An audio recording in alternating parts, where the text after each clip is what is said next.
The shield of the Dragon Balls being able to revive fallen characters is by far one of the most important things in the series. If Shenron was incapable of reviving dead characters, there would be higher stakes in each battle. The villains would be infinitely more threatening and our heroes would tread much lightly. Today I posed the question, what if Shenron couldn't revive dead people? In other words, what if death was permanent in Dragon Ball? The first death in the series that was reverted with the Dragon Balls was actually Upa's father, Bora, in early Dragon Ball. He was killed during the Regiment Army saga when Tao Pai Pai came to assassinate Goku. As Tao arrives to carry out the task, Bora suddenly steps in front of Goku and tells him that if he doesn't leave the sacred land of Karin, it would be up to him to protect it by any means necessary. At first, Goku interjects, telling Bora that this was his fight, and Tao was his opponent, but Bora feels indebted to Goku for saving Upa earlier against regiment soldiers, so he persists. Bora takes a fighting stance, but without so much as a sweat, and barely letting on to even Goku what was about to happen with his incredible speed, Tao swiftly takes Bora's own spear and kills him with it. Filled with rage, Goku tried to rush towards Tao, but is outclassed in every way possible. Goku tries to use his Kamehameha to take Tao out with a swift attack, but to his surprise, the assassin manages to tank it. He leaves Goku for dead, thinking he had completed his job, but as it so happens, the blast Tao launched had hit the exact spot Goku was keeping his 4-star ball. It provided a shield that kept Goku alive. At this point, a wish has never been made to revive someone with the Dragon Balls, so Goku doesn't actually know that Bora's death is permanent. This means that he would still promise Upa that he would revive Bora once all the Dragon Balls are collected. This leads to Goku decimating the Regiment Army as usual before participating in Baba's tournament. That would also go without change, all the way up to Goku actually summoning Shenron to ask for Bora to be revived. Shenron says that the wish is out of his power, which shocks Goku as he feels tremendous guilt for allowing Upa's father to be killed. Going forward, this would definitely change Goku's mentality in that he's slightly more overprotective over his friends, because he knows that there are no do-overs, and no one can be revived with the Dragon Balls. Nothing else would change up until the end of the 22nd Tenkaichi Budokai. As Goku and Tien's fight wraps up, Krillin as usual is in one part of the arena while everyone else is waiting for him. All of a sudden, they hear him scream, but by the time Goku gets there, it's already too late. Tambourine has killed Krillin for good. This time, Goku is filled with even more rage as the original hope of being able to revive him is completely shredded. He has no hope of bringing Krillin back to life, so the only thing he can do is take out the person who killed him. However, Goku had used up all his power in the tournament and is extremely exhausted fighting Tambourine, so he's unable to come out on top this go-around. He would soon meet Yajirobe, and together the two of them would defeat Symbol. Meanwhile, Roshi, Tien, and Chaozu plan to ambush King Piccolo and trap him using the Mafuba. Roshi knows full well that it would mean his death, but he has no choice. All he knows is that he'll try his best to make it count. Goku would face off against Tambourine once more, and this time he would truly avenge Krillin, blasting the child of Piccolo with a vengeful Kamehameha. Piccolo then descends to take Goku's Dragon Ball, and the Saiyan is no match for him yet. Piccolo beats him down and leaves him for dead, taking the Dragon Ball. But resilient as ever, Goku survives the encounter. Roshi and the others seek out Piccolo with the 5 Dragon Balls that are in their possession, and knowing that he's the only one that stands a chance, Roshi knocks out Tien and tells Chaozu to stay down. Facing the Demon King, Roshi throws down the rice cooker, sending a chill down Piccolo's spine. Shouting the word Mafuba, Roshi raises his hands and fires the attack, directing Piccolo into the rice cooker. But sadly, he comes up short and misses. Roshi falls to his death, and his last words, "Damn Piccolo," knowing that someone will come and defeat him. Chaozu faces a similar fate when Piccolo blows him up, and this just leaves Yamcha, Tien, and Goku as the last Z fighters. Once Goku climbs Karin's tower and drinks the Ultra Divine Water, he would take a bag full of Senzu beans to carry around with him. He knows that death is permanent, so if he can't reverse it, he'll try his hardest to prevent it. Goku makes his way down and stops Drum from killing Tien, giving a Senzu bean to him as well before facing Piccolo. This leads to Piccolo not being able to hold Tien hostage and use him against Goku later in their fights because he's healed up. While still having the same result in Goku killing him and Piccolo spitting out one final egg, Goku is less beat in the process. He would then go up to Kami's lookout, where Kami would revive Shenron to fix the damage done by Piccolo, but unfortunately nothing can be done to revive those killed by Piccolo. This leads to Goku making another request that he normally wouldn't. Since his friends can't be revived, he needs to make sure he does whatever it takes to keep them alive. Goku would ask Kami to allow Tien and Yamcha to train on the lookout alongside him, so the 3 of them can prepare for Piccolo together.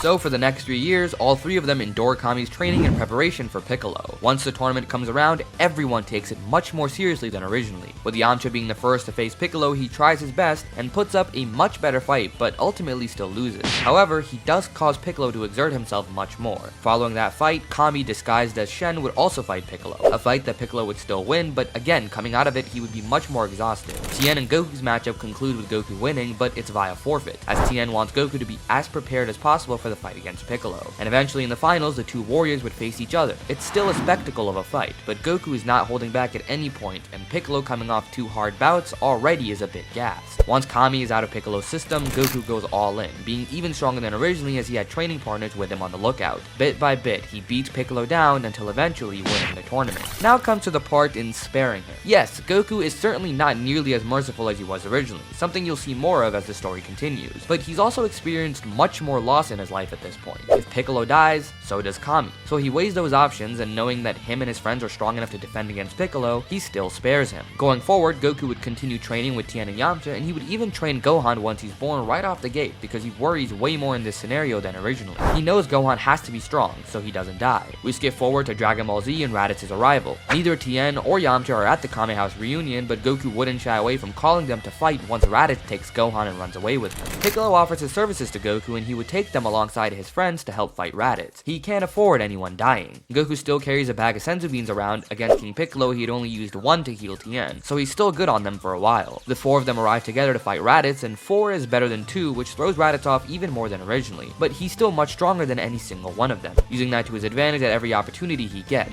Every now and then he would land a significant strike on one of them, which exhausts them beyond being able to fight. Yamcha is the first to get knocked down, and Tien, and then it comes down to Piccolo, who proposes the special beam cannon. He would start to charge it up as Goku goes in to stop Raditz, and eventually he gets a hold of Raditz's tail. This drops Raditz into begging mode, but this Goku is not the same as the merciful Goku we know and love. He's much more serious when it comes to the lives of his friends, and weighing the life of Gohan, Yamcha, Tien, and everybody else on Earth that he has left, he can't let Raditz's tail go. Holding it in place, allowing Piccolo to charge the special beam cannon to full and hitting Raditz while he's still on the ground, putting an end to him. Piccolo never mentions the Dragon Balls to revive anybody because they literally can't revive anybody, which means that Vegeta and Nappa don't hear about the Dragon Balls. Contrary to popular belief, Vegeta and Nappa did not come to Earth to avenge Raditz. They don't give a shit about Raditz. They just wanted the Dragon Balls that were capable of granting any wish, the whole reason they came to Earth. So without magic orbs to attract them towards Earth, Vegeta and Nappa are not coming to Earth. But that's not what Raditz believes. So with his dying words, he tells the Z Fighters that his 2 Saiyan comrades are on their way and will be there in a year, and they are much stronger than him. This puts everyone on Earth into fear mode, and they all start training immediately. Unfortunately, the only way to get access to King Kai's training at this point is to literally die, and so King Kai is just not an avenue that will ever be explored. But Piccolo would be on Team Z Fighter because he knows that he only has one life too, so he would start training alongside Goku, Tien, and Yamcha, and also Gohan, who starts to soften him up. Luckily, a year passes without any Saiyans ever coming, so they all just chop it down to Raditz bluffing to scare them. While he wasn't bluffing, the Saiyans are very much not coming. So what's gonna happen to Vegeta and Nappa? It's very possible that at some point word about the Namekian Dragon Balls would get to them, but that would also mean that Frieza hears about it too. So Nappa and Vegeta would naturally come into conflict with Frieza over the Dragon Balls on Namek. But without Goku to jump in and save Vegeta from the Ginyu Force once they start to beat on him and Nappa would be killed by Raccoon. Frieza would go on to collect the Dragon Balls, but when he does, Guru would die and he never gets his wish. But he would stay out in space forever, not coming to Earth for any reason whatsoever. Another 3.5 years would go by, and to put it in perspective of the original series, Goku would have trained on Yarjat for 1 year at this point, and then 2.5 more years would have gone by, and at that point Goku would die of the heart virus.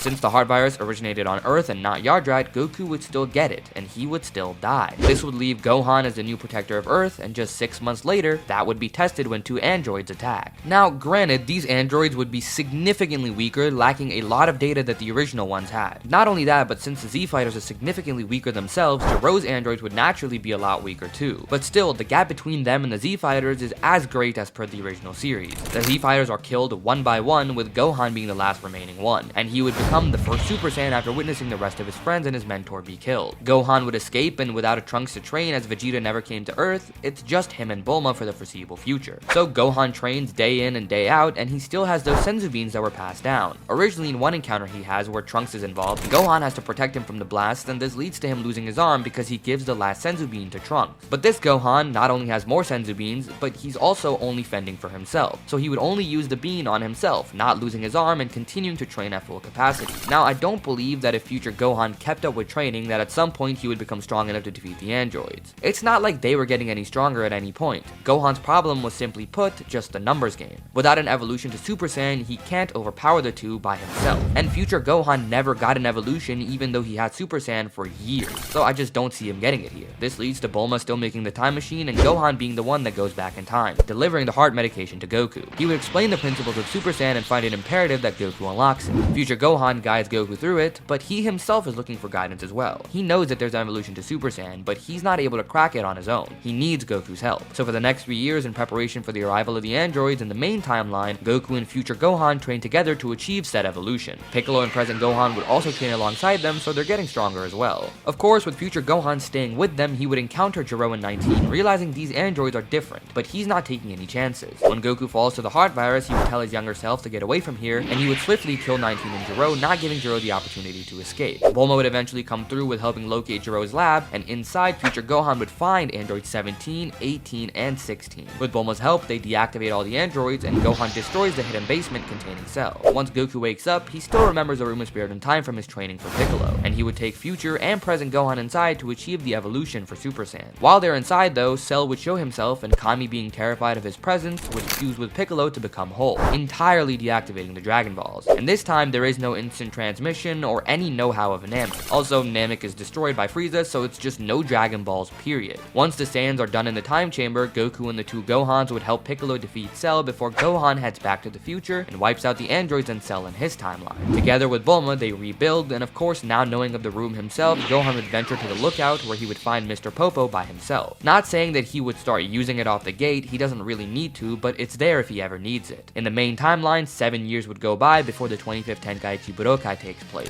Gohan would have kept up with his training quite significantly this entire time, and him and Goku together would have unlocked Super Saiyan 2. Gohan would at minimum be twice as strong as Goku, and I think that's actually quite a lowball considering just how powerful Gohan can get if he keeps up with his training. Here's where the problem comes in. Supreme Kai and Kibito consistently underestimated the power of the Saiyans throughout the Buu saga, until at the end they realized just how strong they really were. Shin unknowingly provided Babidi with 50% of the energy needed to revive Buu, by letting Spopovision Yamu steal Gohan's energy. If Gohan is at minimum twice as strong as originally, his power is more than enough to revive Majin Buu without any future power needing to be gathered. So while Dabura can be defeated by either a stronger Goku or Gohan, Buu is an entirely different force of nature. Even though Gohan is significantly more powerful, he isn't strong enough even with the help of Goku to defeat Buu. Luckily though, Fat Buu on his own doesn't just up and blow up Earth. That's a Super Buu and Kid Buu thing. So after Goku and Gohan realize they have no hope of winning, Shin and Kibito would hurry to teleport to their world and get their only hope in Goku and Gohan out of harm's way for now. Let's shift gears to talk about Mr. Satan.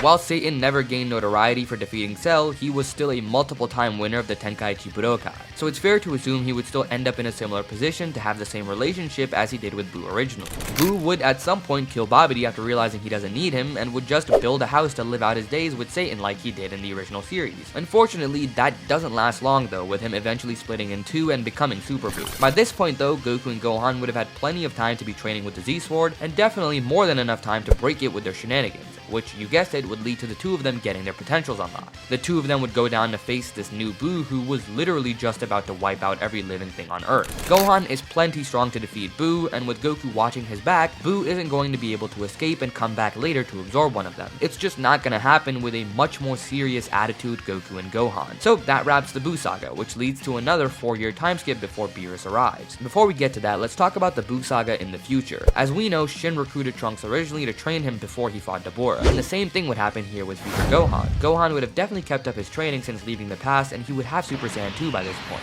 Him naturally just being stronger than Trunks would allow him to defeat Dabura without Shin and Kibito dying in the process. So the future timeline is safe with Shin alive and therefore Beerus being alive as well. Speaking of Beerus, back to the past, he would wake up and search for the Super Saiyan God. Now, there are only 3 Saiyans on Earth, and that's Goku, Gohan, and Goten. Gohan and Goku are significantly stronger than they were originally, so they would give Beerus one hell of a fight. However, here's where the problem lies. Not only do they not have enough Saiyans for the Super Saiyan God ritual, Shenron literally does not exist, so they can't even ask Shenron to even tell them what to do, not that they would even be able to do it. So it's at this point that Beerus would wipe them off the face of the universe. That's it.